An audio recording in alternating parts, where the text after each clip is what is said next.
सभी भाइयों और बहनों को मेरी तरफ से जय श्री राम। उम्मीद करता हूँ सभी लोग एकदम बढ़िया हो और आगे भी बढ़िया ही रहना। तो सबसे पहले मैं अपने न्यू व्यूअर्स को बता दूं, अगर वो इस चैनल को पहली बार विजिट कर रहे हैं तो उनको आई बटन पर एक लिंक दिख रही होगी। सबसे पहले आप वहां पर क्लिक कर पूरे सीजन 1 को कंप्लीट कर लो। उसके बाद आप सीजन 2 को कंटिन्यू करो, जिससे आपको इसके अंदर काफी ज्यादा इंटरेस्ट आएगा। एंड जो अपने रेगुलर व्यूअर्स हैं, चलो बिना ज्यादा देरी करे बढ़ते हैं अपने नेक्स्ट एपिसोड की तरफ। एपिसोड की स्टार्टिंग में यहाँ पर हियोन बता रही होती है, मेरा नाम ली हियोन है। अभी मैं यहाँ से बस सामने से गुजर ही रही थी, बट बाई चांस अचानक से ही मेरे सामने ड्रीम अकेडमी आ गई। जिसके बाद मैंने बस ये सोचा कि मैं चलो इस गेट के पीछे देख लेती हूँ आखिरकार इस गेट के पीछे क्या है, क्योंकि मुझे इस गेट के पीछे से काफी ज्यादा पावरफुल एनर्जी रिलीज होती हुई दिख रही थी। और उसके बाद वो बताती है कि जैसे ही उसने उस गेट को खोला था उसी के सामने होते हैं स्वॉर्ड सैंड, जिसपे स्वॉर्ड सैंड फिर लियोन से पूछते हैं आखिरकार तुम कौन हो। जिसके बाद आप यहाँ पर देख सकते हो स्वॉर्ड सैंड की ऐसी पावर को देखने के बाद लियोन की हालत कुछ ज्यादा ही खराब हो गई थी। जिसके बाद डार्क सैंड किम से पूछते हैं क्या तुम इस लड़की को जानते हो, जिसपे किम उन्हें बोलता है नहीं, मैं इसको तो नहीं जानता और तुम चाहो तो इसे फेंक भी सकते हो। यहाँ पर किम को ऐसा बोलते हुए देख ली हुआन बोलने लगती है एक मिनट रुको जरा, तुम तो मुझे जानते हो ना, और साथ ही साथ वो रोने भी लगती है। जिसके बाद डार्क सैंड यहाँ पर किम से पूछते हैं चलो तुम मुझे ये बताओ क्या तुम उसे करने वाले हो या फिर नहीं। जिसपे किम भी फिर डार्क सैंड को बोलता है हाँ ऑफ कोर्स मैं इसे करने वाला हूँ, जैसे कि आपने पिछले एपिसोड के अंदर देखा ही था जब डार्क सैंड ने किम से बोला था डंजन्स के अंदर नजर रखने के लिए। जिसके बाद किम भी यहाँ पर एग्री कर जाता है, जब मैं प्रो हंटर का एग्जाम दे दूंगा उसके बाद मैं आपकी मदद कर दूंगा। यहाँ पर डार्क सैंड किम से बस बोलने वाले होते हैं क्या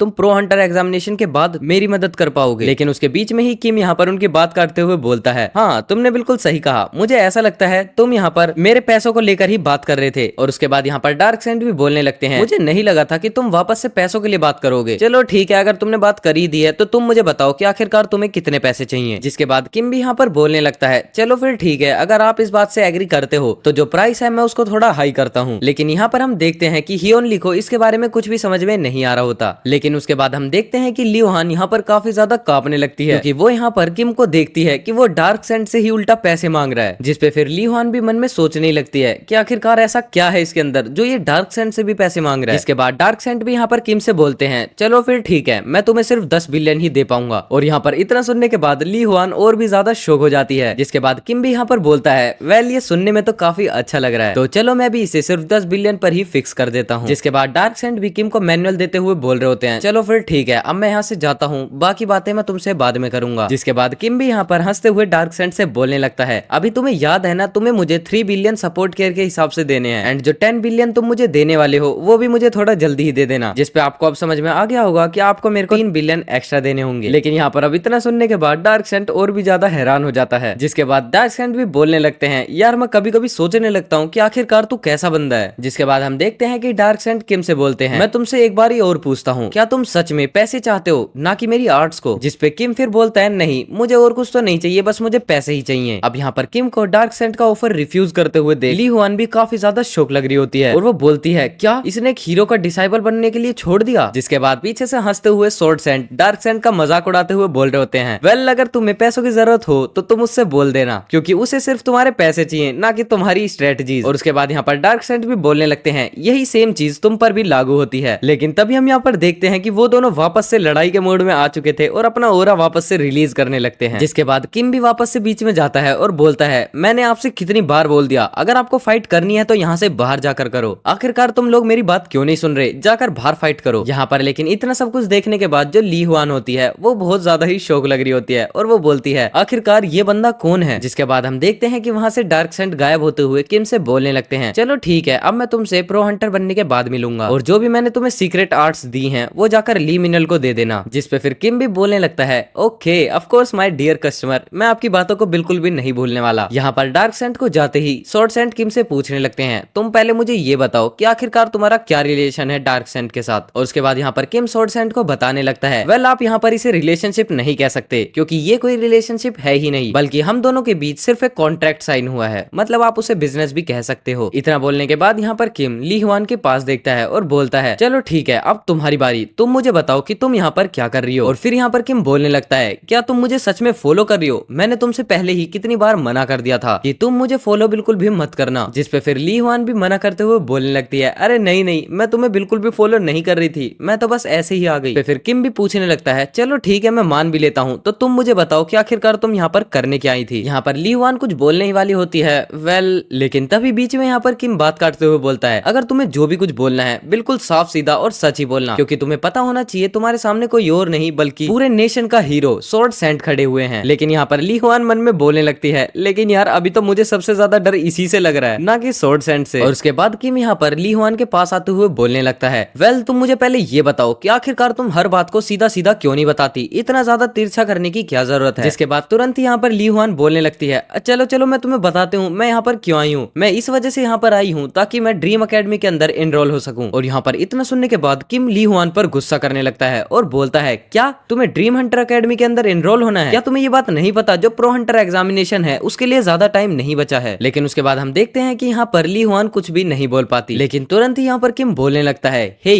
तुम मुझे सच बताओ, क्या तुम हंटर माइल अकेडमी की स्पाई तो नहीं हो? जिसपे हम देखते हैं इतना सुनने के बाद जो स्वॉर्ड सैंड और किम होते हैं दोनों ही उसे काफी ज्यादा डेंजरस लुक के साथ देखने लगते हैं। जहाँ हम देखते हैं कि यहाँ पर इतना देखने के बाद ली हुआन को काफी ज्यादा पसीने आने लगते हैं और बोलती है, प्लीज यार मुझे कोई यहाँ से आके बचा लो। फिर ली हुआन यहाँ पर बोलने लगती है, मैंने तुमसे कहा ना सच में ऐसा कुछ भी नहीं है। और फिर किम बोलता है, तो फिर आखिरकार तुम इतना ज्यादा वियर्ड बिहेव क्यों कर रही हो? जिसपे ली हुआन उसे बताते हुए बोलती है, क्योंकि ऐसा इसलिए है क्योंकि मैं ड्रीम हंटर अकेडमी के अंदर एनरोल होना चाहती हूँ। यहाँ पर फिर से इसी बात को सुनकर किम कुछ सोचने लगता है, लेकिन जिसके बाद हम देखते हैं कि स्वॉर्ड सैंड यहाँ से जाने लगते हैं। जिन्हें जाता हुआ देख किम बोलने लगता है, क्या हुआ स्वॉर्ड सैंड, आप यहाँ से जा रहे हो? जिसपे स्वॉर्ड सैंड फिर किम से पूछने लगते हैं, आखिरकार तुम मुझे ये बताओ कि मेरा यहाँ पर रहने का क्या फायदा है? जिसपे किम बोलता है, वैसे नहीं, आपका कोई काम तो यहाँ पर नहीं है, लेकिन फिर भी आप मुझे ये बता सकते हो कि आखिरकार मैं इस लड़की का क्या करूँ? जिसके बाद स्वॉर्ड सैंड यहाँ से बोलते हुए जाने लगते हैं, वेल तुम इस लड़की के साथ कुछ भी कर सकते हो, चाहे तो इसे मार भी दो। यहाँ पर इतना सुनने के बाद ली हुआन बोलने लगती है, नहीं नहीं स्वॉर्ड सैंड, आप प्लीज मुझे यहाँ पर अकेला छोड़कर मत जाओ, क्योंकि आपको नहीं पता कि आपके जाने के बाद यहाँ पर मेरे साथ क्या होने वाला है। प्लीज अगर आप यहाँ से जा रहे हो तो मुझे भी लेकर चलो। जहाँ पर हम देखते हैं कि ली हुआन अभी भी मन में बोल रही होती है, प्लीज आप मुझे इस बंदे के साथ अकेला मत छोड़ो। और उसके बाद किम भी ली हुआन के पास आता है और बोलता है, अच्छा तो तुम्हें सच में हमारी अकेडमी के अंदर एनरोल होना था? खैर चलो, मुझे ये तो नहीं पता कि तुम नाटक कर रही हो या फिर सच बोल रही हो, लेकिन मैं तुम्हें ये बात बता दूं, ये सिलेक्शन वाला राइट सिर्फ मिस श्योन के पास है, मैं तुम्हें बिल्कुल भी सिलेक्ट नहीं कर सकता। और जहाँ तक कि मुझे पता है जो मिस श्योन है वो भी अभी कहीं बाहर गई हुई है। और उसके बाद हम देखते हैं कि ली हुआन मन में खुश होते हुए बोलने लगती है, चलो ठीक है यार, ये तो काफी ज्यादा अच्छी बात है कि डायरेक्टर यहाँ पर नहीं है, चलो मैं अभी तो यहाँ से चली जाती हूँ, बट बाद में आकर मैं यहाँ पर ड्रीम अकेडमी के अंदर एनरोल हो जाऊंगी। और उसके बाद हम यहाँ पर देखते हैं किम अपने सब स्पेस पाउच को बाहर निकालता है और बोलता है, चलो जब तक हमारी डायरेक्टर यहाँ पर नहीं आ जाती तब तक के लिए तुम इसे पकड़ो। वेल आप सभी को पता होगा इसके अंदर कितना वेट हो सकता है एंड कितना वेट किम ने रखा हुआ है। जिसके बाद हम देखते हैं ली हुआन जैसे ही इस पाउच को पकड़ती है वो तुरंत ही काफी ज्यादा हैवी फील करने लगती है और मन में बोलने लगती है, आखिरकार ये पाउच कितना ज्यादा भारी है, बस मैंने अभी इसको सिर्फ कुछ पल के लिए ही पकड़ा है, लेकिन जो मेरा माना है वो पूरे तरीके से खत्म हो चुका है। लेकिन आखिरकार ये इसने कैसे कर लिया? इसने मुझे बस पाउच ऐसे दिया है जैसे ये इसके लिए कुछ भी नहीं है। जिसके बाद हम देखते हैं किम यहाँ से जाते हुए बोलने लगता है, चलो ठीक है अब मैं यहाँ से जा रहा हूँ, अब तुम अपनी ट्रेनिंग पर ध्यान दो और मुझे बिल्कुल भी परेशान मत करना। जिसके बाद यहाँ पर ली हुआन भी बोलने लगती है, अरे नहीं नहीं मेरी बात तो सुनो एक मिनट। लेकिन तभी हमारे यहाँ पर सीन शिफ्ट होता है और हम यहाँ पर स्वॉर्ड सैंड को देखते हैं जो कि अपने घर की तरफ ही जाते हुए दिखाई दे रहे होते हैं। उसके बाद जैसे ही स्वॉर्ड सैंड यहाँ पर गेट खोलते हैं वो देखते हैं कि मिस श्योन अभी भी वहीं पर बैठी हुई है। जिसके बाद स्वॉर्ड सैंड भी यहाँ पर श्योन से पूछते हैं, तुम मुझे ये बताओ क्या तुम अपने माइंड को चेंज नहीं करने वाली? जिसके बाद इतना सुनने के बाद यहाँ पर मिस श्योन बोलने लगती हैं, नहीं मैं ऐसा बिल्कुल भी नहीं करने वाली। जहाँ उसके बाद हम देखते हैं कि स्वॉर्ड सैंड कोई भी खास रिएक्शन नहीं देते, लेकिन तुरंत बाद ही वो अपनी सोर्ड को वापस से पकड़ लेते हैं। जिसके बाद हम देखते हैं कि जैसे ही स्वॉर्ड सैंड अपनी सोर्ड को म्यान से बाहर निकालते हैं हम देख सकते हैं वहाँ पर प्रेशर काफी ज्यादा बढ़ जाता है। जिसको निकालने के बाद यहाँ पर स्वॉर्ड सैंड काफी ज्यादा लंबा भाषण सोर्ड के ऊपर देते हैं, जहाँ फिर वो बताने लगते हैं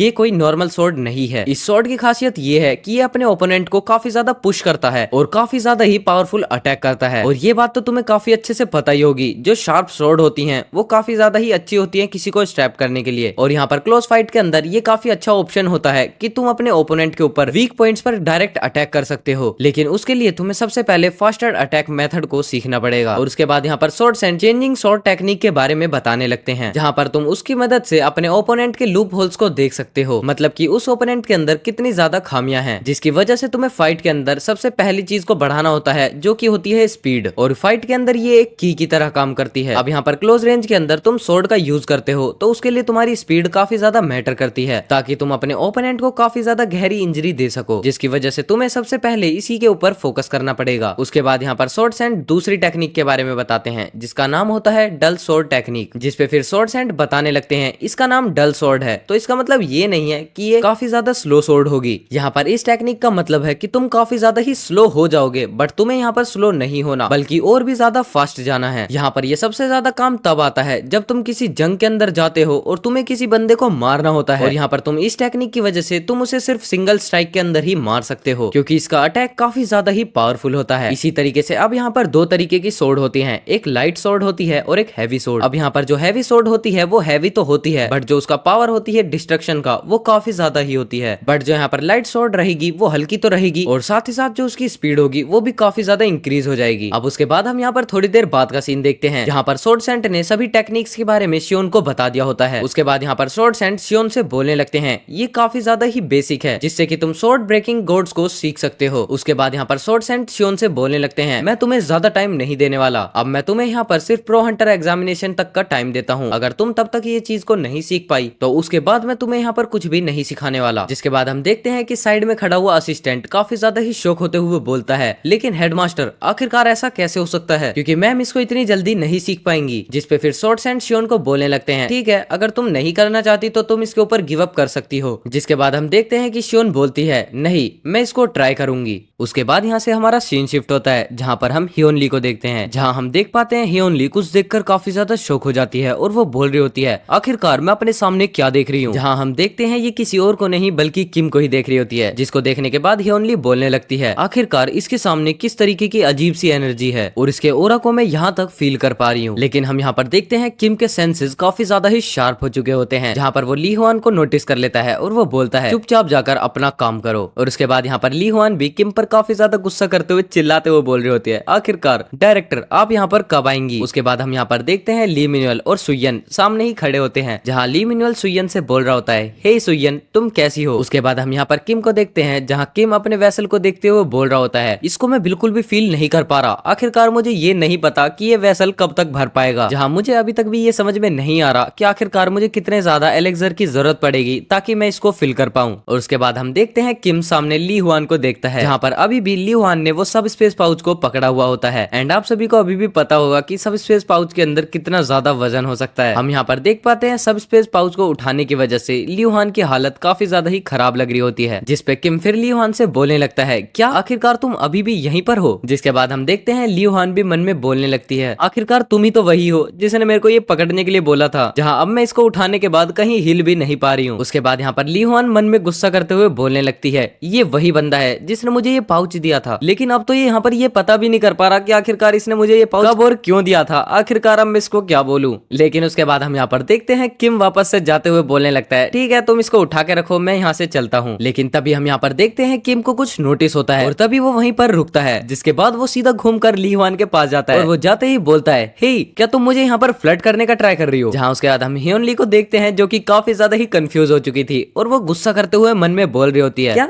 तुम्हें क्या लगता है इस हालत में मैं तुम्हारे साथ फ्लर्टिंग करने का ट्राई करूंगी, लेकिन सच में मेरा मन यहाँ पर ये कर रहा है कि मैं जल्दी से छोड़ूं और इसके मुंह पे मारना शुरू कर दूं, बट मैं क्या करूं मेरे पास इतनी ज्यादा पावर अब नहीं है। इसके बाद हम देखते हैं किम ली हुआन से वापस से अपने सब स्पेस पाउच को मांग लेता है और बोलता है चलो ठीक है अब तुम मुझे देखने दो। और उसके बाद यहाँ पर किम भी बोलने लगता है वेल ये काफी ज्यादा ही अजीब बात है, इसको काम तो करना चाहिए था बट अभी तक इसने काम नहीं किया। जहाँ हम उसके बाद ली हुआन को देखते हैं जो कि पीछे आजादी की सांस ले रही होती है। लेकिन उसके बाद हम यहाँ पर देखते हैं किम वापस से ही ली हुआन को वो पाउच देने लगता है, जहाँ हम देखते हैं ली हुआन को सिर्फ पाउच देखने की वजह से ही काफी ज्यादा पसीने आने लगते हैं। जहाँ उसके बाद हम देखते हैं कि वापस से ली हुआन की हालत काफी ज्यादा ही खराब हो चुकी थी, बट यहाँ पर किम मन में सोचने लगता है आखिरकार यहाँ पर चल क्या रहा है, यहाँ पर इनग्रेविंग अब काम क्यों नहीं कर रही है, क्योंकि जब तक अगर मैं इसे टच कर नहीं रखूंगा अगर कोई भी इसे टच करता है तो उसे काफी ज्यादा ही झटके लगते हैं। जिसके बाद किम को यहाँ पर थोड़ा नोटिस होता है और वो पास्ट के अंदर सोचता है जब उसने सब स्पेस पाउच के अंदर काफी ज्यादा वजन बढ़ा दिया था, जबकि किम उसे हिला भी नहीं पा रहा होता था। अब जाकर एंड में मिस शियोन ने सब स्पेस पाउच किम पर से हटाकर उसकी मदद की थी। लेकिन अब जाकर मैं ये सोच रहा हूँ कि मिस शियोन ने आखिरकार उसे कैसे उठा लिया था। वेल अगर आप लोगों को यहाँ पर कुछ भी समझ में नहीं आ रहा तो मैं आप लोगों को एक बार क्लियर कर देता हूँ। जैसा कि पिछले एपिसोड्स में आपने देखा था जिमिन ने किम के सब स्पेस पाउच को टच भी किया था तो उसे काफी ज्यादा झटका लगा था, लेकिन अभी के टाइम पर यहाँ पर ऐसा कुछ नहीं हो रहा। जहाँ उसके बाद ये वापस से और भी ज्यादा पास्ट में सोचने लगता है, जहाँ वो सोचता है कि जब डंजन के अंदर उसने ट्री मॉन्स्टर को हराया था और तब जाकर मैं वहाँ पर अपने सेंसेस में भी नहीं था, तब जो अजूशु और मैजिक सैंड थे वही मेरे वेपन को लेकर आए थे, जबकि कोई भी मेरे वेपन्स को नहीं पकड़ सकता मेरे अलावा। कहीं यहाँ पर ऐसा तो नहीं है कि जब तक मैं नहीं चाहता कोई भी इन वेपन्स को यूज नहीं कर पाएगा। और इतना सोचने के बाद यहाँ पर किम ली हुआन से बोलने लगता है, ली हुआन तुम इसके अंदर से वो वाला सामान निकाल सकती हो। जहाँ पर जैसे ही ली हुआन उसके अंदर हाथ डालकर कुछ सामान निकालने लगती है, तभी ली हुआन को काफी ज्यादा बड़ा झटका लगता है। एंड यहाँ पर किम का सारा डाउट क्लियर हो चुका था। चलो ठीक है, अब मैं यहाँ पर समझ चुका हूँ। उसके बाद हम यहाँ पर देखते हैं कि वहीं पर ली मिनल और सुयन दोनों ही आ चुके थे, जहाँ ली मिनल सीधा किम से आकर बोलता है, हेलो कैप्टन कैसे हैं आप। जिन्हें देखने के बाद किम भी बोलता है, अरे वाह तुम दोनों एक साथ यहाँ पर आए हो। जिसपे फिर सुयन यहाँ पर बताने लगती है, हम दोनों सिर्फ ड्रीम एकेडमी के सामने ही मिले हैं। अच्छा पहले इन्हें छोड़िए, ये बताइए कि आखिरकार ये लड़की यहाँ पर क्या कर रही है। उसके बाद यहाँ पर किम बताने लगता है, जो ये ली हुआन है वो हमारी एकेडमी के अंदर रिक्रूट होना चाहती है। जितना सुनने के बाद यहाँ पर ली मिनल काफी ज्यादा शॉक हो जाता है और बोलता है, मास्टर कहीं आप इसे अपनी ड्रीम एकेडमी के अंदर रिक्रूट तो नहीं करना चाहते। जिसपे किम ली मिनल को बताने लगता है, वेल ये सब कुछ मैं डिसाइड नहीं कर सकता, ये सभी मिस श्योन के हाथ में है। जिसपे ली मिनल कहता है, हाँ ये बात भी बिल्कुल सही है। उसके बाद किम यहाँ पर ली मिनल से बोलता है, ली मिनल मुझे कुछ याद आया है, दरअसल मुझे तुम्हें कुछ देना था। जितना सुनने के बाद यहाँ पर ली मिनल बोलने लगता है, क्या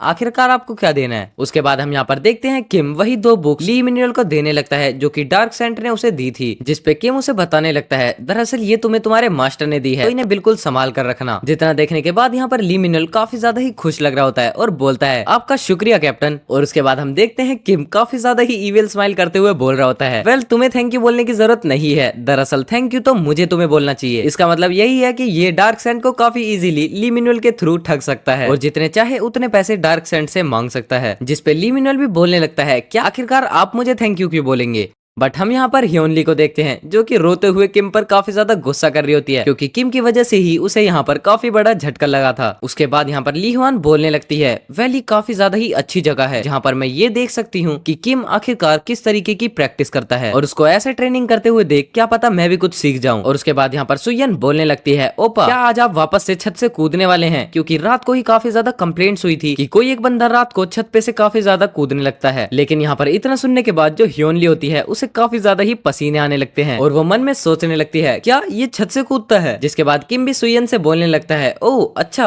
चलो ठीक है, अगली बार से मैं ध्यान रखूंगा। उसके बाद यहाँ पर किम सीधा ह्योनली के पास जाता है और बोलता है, अब तुम मुझे मेरा सब स्पेस पाउच दे दो, क्योंकि मुझे जाकर हेरोक्लस का लेक्चर लेना है। जिसके बाद हम देखते हैं कि वहाँ से ली हुआन काफी छुपके छुपके निकलने लगती है, लेकिन तभी किम उसे नोटिस करके बोलता है, आखिरकार तुम कहाँ पर जा रही हो। फिर वो सुयन को बुलाते हुए बोलता है, हे सुयन तुम जरा इसे ट्रेनिंग करवा सकती हो, और हाँ तुम्हें ली मिनल को बिल्कुल भी डिस्टर्ब करने की जरूरत नहीं है, जाओ और सीधा जाकर ली हुआन के साथ ही ट्रेनिंग करो। जिसके बाद हम देखते हैं ली हुआन बोलने लगती है, क्या आखिरकार मैं क्यों, मैं ये ट्रेनिंग नहीं करना चाहती। जिसके बाद किम फिर से सुयन से बोलने लगता है, आज के बाद तुम कभी भी ली मिनल को डिस्टर्ब मत करना, तुम चाहो तो जितनी देर तक अपनी मर्जी से ली हुआन के साथ ट्रेनिंग कर सकती हो। जिसपे सुयन बोलने लगती है, क्या सच में इससे कोई डिस्टर्बेंस तो नहीं होगी ना। किम बोलता है, नहीं ऐसा तुम क्यों सोच रही हो, और वैसे भी इसको तो ड्रीम हंटर एकेडमी के अंदर रिक्रूट ही होना है ना, तो एटलीस्ट ये इतनी मदद तो हमारी कर ही सकती है। जिसपे किम फिर बोलने लगता है, तो जाओ ना, अब तुम अपनी जितनी पावर है उतनी पावर के साथ इस पर अटैक करो, मतलब अपनी ट्रेनिंग करो। उसके बाद हम यहाँ पर देखते हैं सुयन फाइटिंग स्टांस में आ चुकी थी और वो बोल रही थी, चलो ठीक है अब मैं यहाँ पर अटैक करने वाली हूँ, प्लीज आप मुझे सिखा देना। जितना सुनने के बाद यहाँ पर ह्योनली बोलने लगती है, एक मिनट जरा मेरी बात तो सुनो। बट उसके बाद हमें यहाँ पर कोई आवाज तो नहीं आती, सिर्फ धमाके के। और यहाँ पर वापस से ली हुआन बोलने लगती है, आखिरकार डायरेक्टर कब आने वाले हैं। और यहाँ पर हम किम को देखते हैं जो कि अपने काम में लग जाता है। बट थोड़ी देर बाद हमारा यहाँ पर सीन शिफ्ट होता है, वो भी प्रो हंटर एसोसिएशन ब्रांच के अंदर, जिसपे हम देखते हैं वहाँ पे काफी सारे मीडिया वाले आए हुए होते हैं, क्योंकि उन्हें काफी सारे सवालों के जवाब चाहिए थे। जिसपे हम देखते हैं एक रिपोर्टर उबासी लेते हुए बोलता है, आखिरकार ये मीटिंग कब स्टार्ट होगी, पूरा आधा दिन जा चुका है। जिसपे साइड में बैठा चश्मिश आदमी बोलने लगता है, मैं तुम्हें क्या ही बता सकता हूँ ये इतना लेट क्यों कर रहे हैं। जिसपे एक और बंदा बोलने लगता है, वेल ये पूरी हिस्ट्री के अंदर अभी तक पहली बार होगा जब किसी एक्सचेंज टूर्नामेंट के अंदर कुछ ऐसा तहलका मचा था। और हाँ आखिरकार ये सेंस तो बिल्कुल बनाता है, क्योंकि किसी को भी नहीं पता आखिरकार किम स्योजोन जैसा लड़का क्या कर सकता है। जिसके बाद हम यहाँ पर सुनते हैं पूरे कोरिया के अंदर काफी ज्यादा ही हंगामा मच चुका होता है। जैसा कि आप सभी को पता ही होगा, जो अपना किम स्योजोन है वो एक इर्रेगुलर है, जिसपे अभी तक भी किसी को पूरे तरीके से अच्छे से नहीं पता कि आखिरकार किम क्या क्या कर सकता है। और वेल अभी तक हमें ये भी नहीं पता कि इस बार जो प्रो हंटर टेस्ट होने वाला है वो आखिरकार कैसा हो सकता है। जिसके बाद हम देखते हैं कि वहाँ पर तुरंत कोई एंट्री लेता है और यहाँ पर एंट्री लेते ही जितने भी मीडिया वाले होते हैं वो सभी खड़े हो जाते हैं। जहाँ उसके बाद हम एक बंदे को देखते हैं जो कि आते ही मीडिया वालों से बोलता है, मुझे माफ कर देना, मैंने आपको इतना ज्यादा वेट करवाया। और उसके बाद यहाँ पर जैसे ही वो बंदा स्पीच माइक के आगे आकर खड़ा होता है, वहीं पर सारे रिपोर्टर्स काफी सारे सवाल पूछने लगते हैं। क्या ये मीटिंग इसलिए यहाँ पर अरेंज की गई है ताकि आप यहाँ पर ये बता सकें जो इस बार प्रो हंटर एग्जामिनेशन होने वाला है किस तरीके का होने वाला है। जिस पे फिर दूसरा बंदा बोलता है, क्या आपको ऐसा लगता है कि किम स्योजोन को यहाँ पर टेस्ट देने की बिल्कुल भी जरूरत नहीं है, क्योंकि वो पहले से ही काफी ज्यादा ही पावरफुल है। इतना सुनने के बाद यहाँ पर वो बोलने लगता है, इसी प्रॉब्लम को सोल्व करने के लिए हमने इस बार प्रो हंटर एग्जामिनेशन की डिफिकल्टी को काफी ज्यादा ही इंक्रीज कर दिया है। जिसके बाद एक और बंदा आता है और वो बोलता है, मेरा नाम डोंगसू है और मैं हंटर न्यूज रिपोर्टर से हूँ। जिसके बाद वो रिपोर्टर पूछता है कि आप किस तरीके की आखिरकार डिफिकल्टीज को मैक्स करने वाले हो। जिसके बाद वो बंदा बताता है कि हम इतनी डिफिकल्टीज को बढ़ा देंगे ताकि कोई भी बंदा यहाँ पर परफेक्ट मार्किंग कर ही नहीं पाएगा, जिसका मतलब है कि यहाँ पर फुल आउट ऑफ फुल कोई भी नहीं लेकर आ पाएगा। जिसके बाद वो वापस से रिपोर्टर पूछता है, क्या ये किम स्योजोन पर भी अप्लाई करता है, जहाँ इस रिपोर्टर का डायरेक्ट क्वेश्चन था, क्या आपको ऐसा लगता है कि किम स्योजोन भी ये नहीं कर पाएगा। जिसके बाद वो बंदा बोलता है, वेल अभी इसके बारे में हम सोच रहे हैं। जितना सुनने के बाद यहाँ पर जितने भी मीडिया रिपोर्टर्स होते हैं वो सभी काफी ज्यादा भड़कने लगते हैं और बोलते हैं कि अगर आप यहाँ पर एक कंटेस्टेंट को देखकर इतनी ज्यादा डिफिकल्टीज इंक्रीज कर दोगे तो आखिरकार बाकी सबका क्या होगा, वो सभी तो फेल ही हो जाएंगे। जहाँ पर अगर इतने सारे हंटर्स एग्जाम के अंदर फेल हो जाएंगे तो वो काफी ज्यादा ही डिप्रेस हो जाएंगे और इसका मतलब तो ये भी हो सकता है कि वो कभी in future pro Hunter exam को दोबारा दे ही ना, जिसका मतलब है कि ये सब जिम्मेदारी तो आखिरकार आपकी ही बनती है। क्या आप यहाँ पर कोई स्पेशल केस नहीं कर सकते किम स्योजोन के लिए। जिसके बाद वो बंदा यहाँ पर चिल्लाकर बोलने लगता है, अगर हम यहाँ पर रेगुलर रूल्स के साथ चले तो कोई भी हंटर अगर यहाँ पर फुल मार्किंग करता है तो वो ए रैंक का हंटर होता है, अगर कोई भी यहाँ पर फिर फुल मार्किंग नहीं कर पाएगा तो वो तो ए रैंक हंटर कभी बन ही नहीं सकता। जिसके बाद हम यहाँ पर देखते हैं वो मन में सोचने लगता है, आखिरकार अगर किम स्योजोन की वजह से ही मैं ऐसा करता हूँ तो जितनी भी सारी यहाँ पर गिल्ड्स हैं या फिर उन्होंने अपने मेंबर्स को काफी ज्यादा ही ट्रेनिंग करवाया है वो सब अगर फेल हो जाते हैं तो वो तो काफी ज्यादा गिल्ट फील करेंगे और यहाँ पर इसी वजह से जितनी भी गिल्ड्स हैं वो सभी मेरे ऊपर दबाव डाल रही हैं ताकि मैं यहाँ पर जितने भी रूल्स एंड रेगुलेशंस हैं उन सभी को चेंज कर दूं। जहाँ पर ये जो बड़ी बड़ी गिल्ड्स हैं जैसे कि ए रैंक की गिल्ड्स वो सभी बस ये सोच रही हैं कि यहाँ पर सिर्फ किम स्योजोन को वो अपनी गिल्ड में किसी भी तरीके से लेकर आ सकें, लेकिन यहाँ पर कोई भी ऐसा नहीं कर पा रहा होता और इसीलिए वो सब ये चाहते हैं कि किम स्योजोन के लिए जितनी भी डिफिकल्टीज हैं वो सभी काफी ज्यादा बढ़ जाएं। लेकिन मेरे ख्याल से तो वो काफी ज्यादा ही बड़ी गलती कर रहे हैं क्योंकि उन्हें बिल्कुल भी नहीं पता कि आखिरकार किम स्योजोन किस तरीके का बंदा है और उसके अंदर एक छुपा हुआ ऐसा छोटा ड्रैगन है जिसका सामना कोई भी नहीं कर सकता। जिसके बाद यहाँ पर वो बंदा अनाउंस करता है, अगर यहाँ पर कोई भी ए रैंक हंटर निकल जाता है इस टेस्ट के बाद तो सिर्फ उसके लिए पूरे 5 साल के लिए डंजन्स के अंदर एंट्री फ्री कर दी जाएगी। जिसके बाद ये बंदा यहाँ पर सोचने लगता है, अगर यहाँ पर किम स्योजोन टेस्ट देने आता है तो उसके बाद से मेरे को कंफर्म है कि एरा पूरी तरीके से चेंज हो जाएगा, जहाँ पर इस बार हम प्रो हंटर एग्जाम को भी पब्लिक करने वाले हैं। एंड वेल इसी के साथ ये वाला एपिसोड यहीं पर खत्म होता है। अब आप लोगों को ये एपिसोड कैसा लगा मुझे कमेंट सेक्शन में जरूर से बता देना एंड अपने दोस्तों के साथ शेयर कर देना ताकि हमारे जल्द से जल्द 10,000 सब्सक्राइबर्स कंप्लीट हो जाएं। सो चलो मैं मिलता हूँ आपसे कल एक और नए एपिसोड के साथ, तब तक के लिए टेक केयर, गुड बाय।